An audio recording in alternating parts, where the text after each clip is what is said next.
لله رب العالمين والصلاة والسلام على رسوله محمد وعلى آله وأصحابه أجمعين أما بعد قال الله تعالى أعوذ بالله من الشيطان الرجيم بسم الله الرحمن الرحيم فلولا كان من القرون من قبلكم أولو بقية ينهون عن الفساد في الأرض إلا قليلا ممن أنجينا منهم واتبع الذين ظلموا وكانوا مجرمين صدق اللہ العظیم۔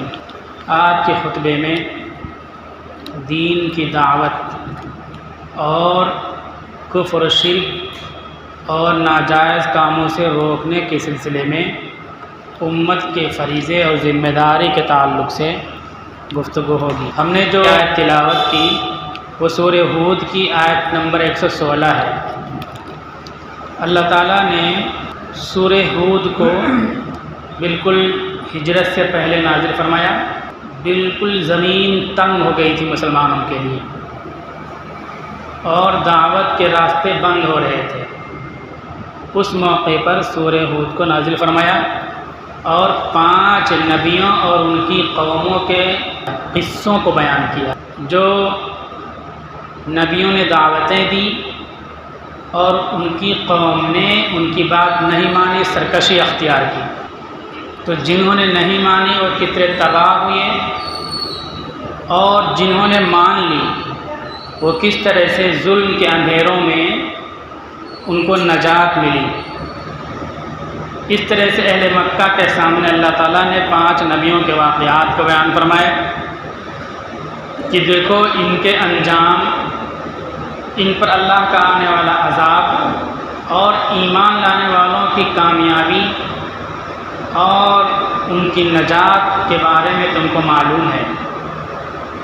اب جو نبی کی اطاعت کرتا ہے وہ نجات پائے گا اور جو نبی کے پیغام پر لبیک نہیں کہتا ہے وہ انہی قوموں جیسا اس کا انجام ہوگا۔ یہ بتلایا سورہ ہود کے اندر 5 نبیوں اور ان کی قوموں کے واقعات کو بیان کر کے اہل مکہ کو اور مسلمانوں کو بھی اللہ تعالیٰ نے بتلایا کہ دیکھو حالات کتنے بھی پرآشوب اور پریشان کن ہوں، تم اپنی ذمہ داریاں، اپنے فرائض اور واجبات ادا کرتے رہو گے تو ظلم کے اندھیروں سے، ناانصافی کے گڑھوں سے، اتیاچار کے گلیاروں سے اللہ تعالیٰ تم کو اس طرح نجات دے گا اور ظالموں کو اللہ تعالیٰ اس طرح تحس نحس کرے گا۔ ظالموں پر اللہ کی پکڑ کب آئے گی؟ جب ان ظالموں تک اللہ کا پیغام پہنچ چکا ہو، دین کی بات پہنچ چکی ہو، اچھی طرح توحید کی بات پہنچا دی گئی ہو، نبی کا پیغام بتا دیا گیا ہو، نبی کی تعلیمات پیش کی گئی ہو۔ 10 سال تک رسول اللہ صلی اللہ علیہ وسلم اہل مکہ کو سمجھا رہے ہیں اور اس سے پہلے جو انبیاء کے واقعات بیان ہیں جس میں نوح علیہ السلام کا واقعہ بھی بیان ہوا، 950 سال تک سمجھاتے رہے، اس طرح پیغام پہنچایا، بار بار پہنچایا، بار بار پہنچایا۔ پھر اس کے بعد ان کی قوم پر عذاب آیا اور پھر جب عذاب کا وقت ہوا تو اس سے پہلے نبیوں کو تکلیف ہوئی کہ ان پر عذاب آنے والا ہے، میری امت، میری قوم پر عذاب آنے والا ہے۔ ایسی سرکش قوم 900 سال تک ضد، ہٹ دھرمی، دشمنی، عداوت پر آمادہ ہے، جب اللہ نے عذاب کا فیصلہ کر دیا تو ان کو افسوس ہونے لگا۔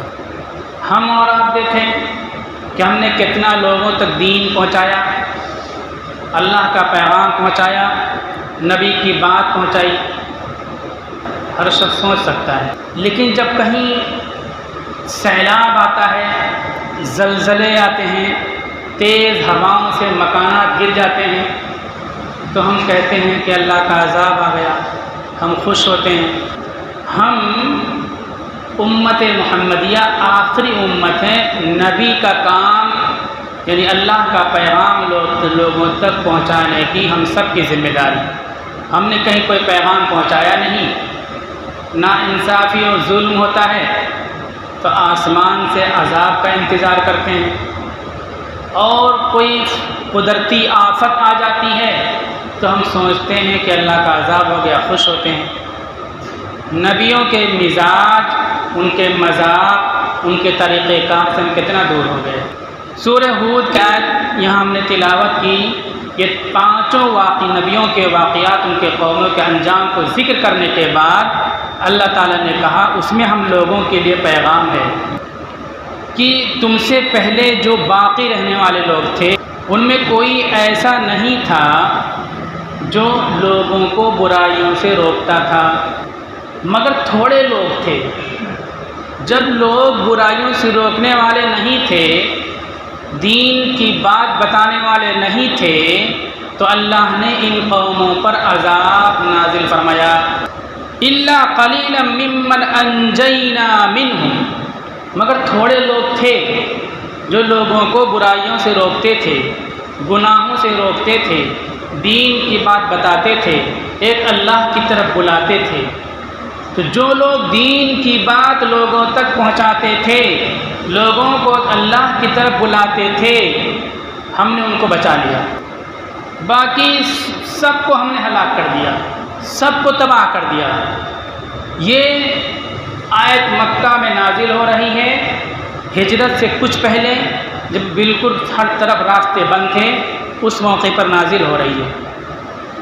اس میں اللہ تعالیٰ یہ بتا رہے ہیں کہ تم اگر بچنا چاہتے ہو اللہ کی ناراضگی، اللہ کے غیظ و غضب سے، اور یہ ہے کہ اللہ کا عذاب آسمان سے آ جائے، ظالموں کی قوت ٹوٹے، ان کی شوکت کا خاتمہ ہو، تو ضروری ہے کہ تم اللہ کے پیغام کو اللہ کے بندوں تک بتاؤ، پہنچاؤ، لوگوں کو توحید کی طرف بلاؤ، لوگوں کو شرک سے باز رہنے کی تعلیم دو، شرک کی مذمت اور شرک کی قباحت پیش کرو لوگوں کے سامنے، اس کی برائی لوگوں کے سامنے بیان کرو، توحید کی افادیت، توحید کی اہمیت پیش کرو، اللہ کا پیغام لوگوں تک پہنچاؤ۔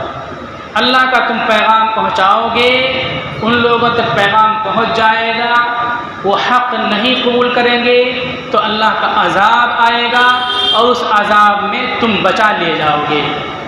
صحابہ کرام کی زندگی دیکھیے آپ، ہر صحابی اپنے آپ میں داعی ہوتا تھا، دین کا پیغام دوسروں تک پہنچانے کا ذمہ دار اپنے کو سمجھتا تھا۔ کھیتی کر رہا ہے تو کھیتی کرتے وقت دین کا پیغام دوسروں تک پہنچا رہا ہے، کشتی کھے رہا ہے، کشتی کا کھیونہار ہے تو کشتی میں دین کی بات کر رہا ہے، تاجر ہیں وہ تو تجارت کرتے ہوئے دین کی بات لوگوں تک پہنچا رہے ہیں۔ دعوت کے نتیجے میں 100 سال سے کم مدت میں اسلام عرب سے نکل کر کے عجم، ادھر بحر اٹلانٹک، ادھر چین کی دیوار تک پہنچ گیا، اور ایشیا کے اکثر حصوں تک پہنچ گیا، اور ہر طرف فتوحات کے دروازے کھل گئے۔ دعوت کے نتیجے میں آپ بولو گے، بتاؤ گے تو لوگ سمجھیں گے، آپ کسی کو کچھ نہیں بتاؤ گے تو اس کو رونا ہوگا اور آپ سمٹتے چلے جاؤ گے۔ ہمارے پاس قرآن و سنت سے بے شمار مثالیں ہیں، لیکن نئی نئی مثالیں بھی لوگوں کو سننے کا شوق ہوتا ہے۔ مہاتما گوتم بدھ کے بارے میں آتا ہے کہ وہ اپنی بات، پروچن، اپنی تقریر لوگوں کو سناتے رہتے تھے۔ اس میں ایک بنیادی پہلو لوگوں نے یہ لکھا کہ انہوں نے کوئی ادارہ، کوئی انسٹیٹیوٹ، کوئی کالج، کوئی اسپتال، کوئی سنستھا، کوئی سنگھٹن کچھ بھی نہیں بنایا۔ انہوں نے کہا کہ اپنی بات بتاتے رہو، تو ہر سنگھٹن میں، ہر ادارہ میں، ہر سنستھا میں اپنے آدمی پیدا ہو جائیں گے، تو پورے کی پورے سنستھا آپ کے ہاتھ میں آ جائے گی، اور ادارہ آپ کے ہاتھ میں آ جائے گا، پوری تحریکیں آپ کے ہاتھ میں آ جائیں گی، آپ اپنی بات کہتے رہو۔ باتیں کہنے سے لوگوں کو سمجھ میں باتیں آتی ہیں، اور آپ کی سوچ والے لوگ پیدا ہوتے ہیں۔ جب ان کے انتقال کا وقت ہوا 90 سال کی عمر میں، کھچڑی کھائی، کمزوری تھی، انتقال سے پہلے بھی اپنی بات لوگوں کے سامنے پیش کی۔ آج دیکھ لیجئے، یہاں اس ملک میں بدھوں کے خلاف بہت بڑی تحریک چل رہی تھی، اور بدھسٹ کے بہت زیادہ دشمن تھے، لیکن پوری دنیا میں ان کے ماننے والے آج بڑی تعداد میں موجود ہیں۔ ملک کے ملک ان کو مل گئے۔ کیسے مل گئے؟ کوئی الیکشن نہیں لڑا انہوں نے، کوئی فوج کشی نہیں کی، اپنی بات کہتے رہے، بات پہنچاتے رہے، لوگوں کی سوچ بنی، ہر ڈپارٹمنٹ میں ہر محکمے میں ان کے آدمی پیدا ہو گئے اور ملک کے ملک ان کے پاس آ گئے۔ لینن ایک کمیونسٹ پارٹی کا صدر تھا، فوج کی حکومت آ گئی، کمیونسٹ پارٹی کے جو ذمہ دار تھے وہ گرفتار ہونے لگے، قتل ہونے لگے، جنگل میں بھاگ گیا، دیہات میں بھاگ گیا، وہاں بیٹھ کر کے لکھتا تھا، لکھ کر کے ہاتھ سے شہروں میں بھیجتا تھا، شہروں میں لوگ پڑھتے تھے، اس کے چاہنے والے اس کو دوسری جگہ لکھتے تھے، اس طرح پھیلاتے تھے، ہوتے ہوتے پورے روس میں اس کے آدمی پیدا ہو گئے۔ ایک دن آیا کہ اس کی پوری حکومت روس پہ آ گئی۔ تو یہ تبلیغ کرنا، اپنی بات پہنچانا، یہ فتوحات کا ذریعہ ہے۔ اللہ تعالیٰ کہتے ہیں کہ جن لوگوں نے برائیوں سے لوگوں کو روکا اور دین کی طرف بلایا، ہم نے ان کو نجات دی، ان کو فتح دی، ان کو ترقی دی، باقی تمام لوگوں کو تباہ کر دیا، نیست و نابود کر دیا، ان کو فنا کر دیا۔ سورہ ہود میں آخر میں اللہ تعالیٰ یہ بات کہتے ہیں، مسلمانوں کو مخاطب بھی، مسلمانوں کو بھی مخاطب کیا اور اللہ کے نبی کے باغیوں کو بھی مخاطب کیا کہ اللہ کے نبی تمہارے سامنے 5 نبیوں کے واقعات پڑھ کے سنا رہے ہیں، ان کی نافرمان قومیں کیسے تباہ ہو گئی ہیں، نبیوں کی اطاعت کرنے والی قومیں کیسے بچی ہیں، ہم نے ان کو کیوں نجات دی ہے؟ ان کو نجات اس لیے دی ہے کہ وہ برائی کے خلاف کھڑے ہو گئے تھے، حق اور انصاف کے ساتھ کھڑے ہو گئے تھے، حق کی بولی بولنے لگے تھے، انصاف کی آواز لگانے لگے تھے، ایک اللہ کی طرف بلانے والے بن گئے تھے۔ تو ظلم کے اندھیروں سے ان کو ہم نے نجات دی، روشنی کے بیچ میں ہم نے ان کو لا کر کھڑا کر دیا۔ اب یہاں آخری وقت ہے، اب صحابہ ہجرت کرنے والے ہیں، اللہ کے نبی ہجرت کرنے والے ہیں، اللہ کے نبی کے قتل کا منصوبہ بن چکا ہے اور پوری بستی، پورا شہر شامل ہے نبی کے قتل کے منصوبے میں، سب طرف تلواریں تقسیم ہو چکی ہیں۔ ان حالات میں آیتیں سنائی جا رہی ہیں کہ نجات کا اگر کوئی ذریعہ ہے، قوموں کے فلاح بہبود کا کوئی ذریعہ ہے، عزت افتخار کا ذریعہ ہے، تو وہ دعوت ہے۔ اپنی بات لوگوں تک پہنچاتے رہو، اپنی بات لوگوں تک بتاتے رہو، بتاتے رہو گے، پہنچاتے رہو گے، ایک نہ ایک دن تم کو فتح حاصل ہو کر کے رہے گی۔ دوسرے لوگ جو انصاف کی دشمن ہے ذلیل رسوا ہو جائیں گے۔ اللہ کی بات پہنچانے کے لیے بہت سارے وسائل و ذرائع ہیں۔ اللہ کے نبی نے مسجد کے ممبر کو استعمال کیا، پہاڑ کی چوٹیوں کو استعمال کیا، اونٹ کی پشت کو استعمال کیا، تحریر کو استعمال کیا۔ آج کے دور میں موبائل، انٹرنیٹ، سب چیزیں دین کی بات پہنچانے کے لیے۔ اللہ کے نبی نے فرمایا تھا کہ قیامت کے قریب ایک قلم ظاہر ہوگا۔ قلم دنیا جانتی ہے، قلم سے اجنبی قلم، ایک جگہ بولو دوسری جگہ بات پہنچ جائے۔ آج نیٹ کے ذریعے بات پہنچ سکتی ہے۔ ہم اور آپ دیکھیں، سوچیں کتنا ہم دین کی بات لوگوں تک پہنچاتے ہیں۔ ابھی کل پرسوں کتنی دین کی بات پہنچائی۔ یہ مائک دین کی دعوت کا بہترین ذریعہ تھا، لیکن بدنامی کا ذریعہ ہم نے بنا دیا، لڑائی کا ذریعہ ہم نے بنا لیا۔ مائک پر پابندی لگی۔ یاد رکھیے کہ ہر فتنے کے ساتھ اچھائی ہوتی ہے۔ ہمارے ذہن کو بھٹکانے کے لیے چھوٹی چھوٹی چیزیں سے کھڑی کی جاتی ہیں۔ مائک پر پابندی لگائی گئی بظاہر ہم کو پریشان کرنے کے لیے، لیکن اگر مائک نہ ہو تو ہم کیا مر جائیں گے؟ 50 سال پہلے کیا مائک ہوتے تھے؟ بغیر مائک کے نمازیں ہوتی تھیں۔ جب انہوں نے پابندی لگائی تو اس کے ساتھ دیکھیں ہر طرف کے نغمے، جو مشرکانہ بیہودہ گندے نغمے چلا کرتے تھے، سب بند ہو گئے۔ ڈی جے منع ہے، بند ہو گئے۔ شادی بیاہ میں گانے طوفان بند ہو گئے۔ کتنے اچھائیاں حاصل ہوئی۔ اور میں کہتا ہوں مائک پر پابندی لگانے سے نہ اذان کے تو پریشانی ہوتی ہے، لیکن ایک سنت مائک کی وجہ سے چھوٹ چکی تھی۔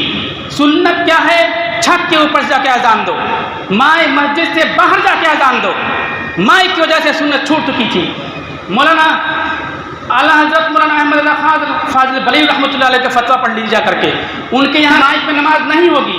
بریلی مکتب فکر کے بڑے عالم، دیوبندی مکتب فکر کے بڑے عالم مولانا اشرف علی تھانوی رحمۃ اللہ علیہ کہتے ہیں مائک پہ نماز نہیں ہوگی۔ دیوبندی بڑی دونوں علماء کہتے ہیں مائک پہ نماز نہیں ہوگی، دونوں دلیل دیتے ہیں کہ مائک عیسائیوں سے مشابہت رکھتی ہے۔ تو اگر مائک پہ پابندی لگ گئی تو ہمارا کوئی نقصان نہیں تھا، کوئی دوسرا طبقہ کورٹ میں نہیں گیا، لیکن ہم کورٹ میں پہنچ گئے، یہ یاد رکھیے کہ ہمیں اپنے مدعے سے بھٹکانے کے لیے یہ سب چیزیں شور سے چھوڑے جاتے ہیں۔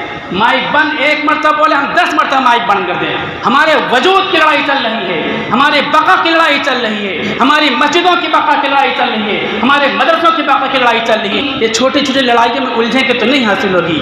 بڑی چیز کیا ہے؟ ہم دین کی بات لوگوں تک پہنچائیں۔ یہ مائک بند ہو گیا تو انٹرنیٹ کھلا ہوا ہے اور سوشل میڈیا کا پلیٹ فارم کھلا ہوا ہے، ہم اس کے ذریعے دین کی بات پہنچائیں۔ لیکن ہم نے کل پرسوں کتنا دین کی بات پہنچائی ہے، توحید کی بات کتنی پہنچائی ہم آپ جانتے ہیں۔ اذانیں بلند ہو رہی ہیں، مسجدیں سنسان ہیں، اور جنہوں نے نماز کی حالت میں سر کٹایا تھا ان کا نام لے کر کے ہمیں نماز کی بے حرمتی کی، اذانوں کی بے حرمتی کی، کیا پیغام پہنچایا لوگوں کے سامنے؟ اللہ نے پیغام سنا دیا، خبردار خبردار، اگر تم دین کی بات نہیں پہنچاؤ گے، شرک سے متاثر ہو جاؤ گے تو یہ مشرک بھی اللہ کے عذاب میں گرفتار ہوں گے اور تم بھی اللہ کے عذاب، اللہ کی پکڑ سے نہیں بچ سکتے ہو۔ اس لیے اپنے فریضے، اپنے ذمہ داری کو سمجھیں۔ ہر مسلمان دین کی بات دوسروں تک زیادہ سے زیادہ پہنچانے کی فکر کرے۔ اللہ کا فیصلہ ہے، اگر لوگ دین کی بات لوگوں تک نہیں پہنچائیں گے تو جب اللہ کا عذاب آئے گا تو اس سے کوئی نہیں بچ سکتا۔ اللہ تعالیٰ عمل کی توفیق عطا فرمائے۔